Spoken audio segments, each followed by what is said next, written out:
Në kuadër të një vizite zyrtare në Austri, kryetari i kuvendit Niko Peleshi zhvilloi një takim me kryetarin e parlamentit austriak Walter Rosenkrantz, duke shënuar nisjen e një faze të re të diplomacisë parlamentare shqiptare për avancimin e procesit të antarësimit në Bashkimin Evropian. Peleshi theksoi se pas mbështetjes së Komisionit Evropian, Parlamenti Evropian dhe qeverive të vendeve anëtare, tashmë është thelbësore sigurimi i mbështetjes së parlamenteve kombëtare dhe qytetarëve të vendeve të BE-s. Ai u shpreh se kjo nismë nisi nga Vjena duke vlerësuar rolin historik të Austrisë, sinjalati qëndrueshëm i Shqipërisë që prej shpalljes së pavarësisë dhe në vijimësi në mbështetje të objektivit strategjik kombëtar antarësimit në familjen evropiane.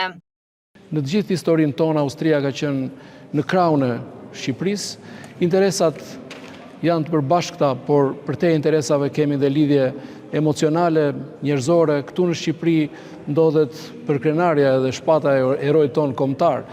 Këtu Ismail Qemali, themeluesi i shtetit shqiptar, ka marrë mbështetjen nga më të parat në hapat e para të shtetit shqiptar. Këtu është formuar një pjesë e mirë e elitës intelektuale shqiptare që kanë dhënë kontribut më pas edhe në vendin tonë, me një kontribut të jashtëzakonshëm, mund të përmend shumë emra tani, por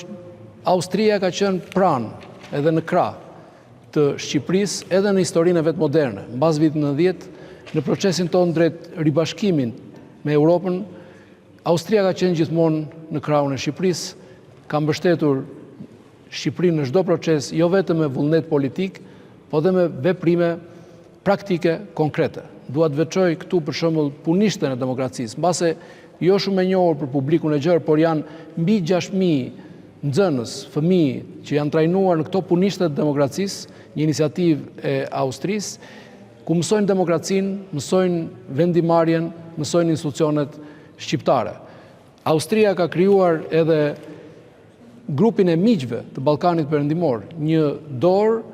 e rëndësishme, e fuqishme mbështetëse për gjithë rajonin tonë drejt integrimit në Bashkimin Evropian. Të dy palët vlerësuan nevojën për të zgjeruar bashkëpunimin dypalësh në të gjitha fushat, si dhe për të intensifikuar bashkëpunimin parlamentar në nivele të ndryshme, nga drejtuesit e lartë të komisionit, grupet e miqësisë dhe shërbimet parlamentare. Und wir sind sehr froh, dass Albanien jetzt in der Zielgerade. Ne folëm për bashkëpunimin, për qëllimet që ka Shqipëria, për çka arritur gjatë këtyre 30 viteve dhe për ato që do të arrijmë në bashkëpunimin ton në të ardhmen. Në bashkëpunimin ndërmjet Shqipërisë dhe Austrisë,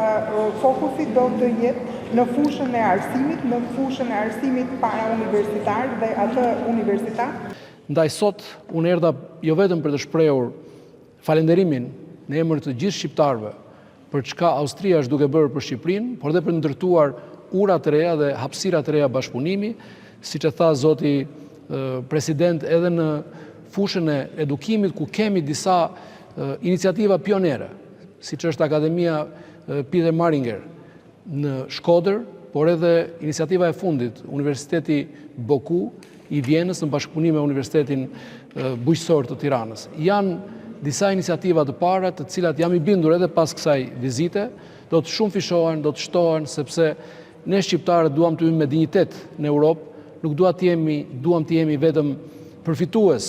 nga ky treg i madh i përbashkët, i mundësive dhe i ekonomisë, edhe i politikës, por duam të jemi edhe kontributor me dijet tona, me të rinjtë tanë, me pjesën intelektuale shqiptare të ekonomisë së dijes, edhe të një epoke të re, ku shqiptarët do të hyjnë, siç e thash,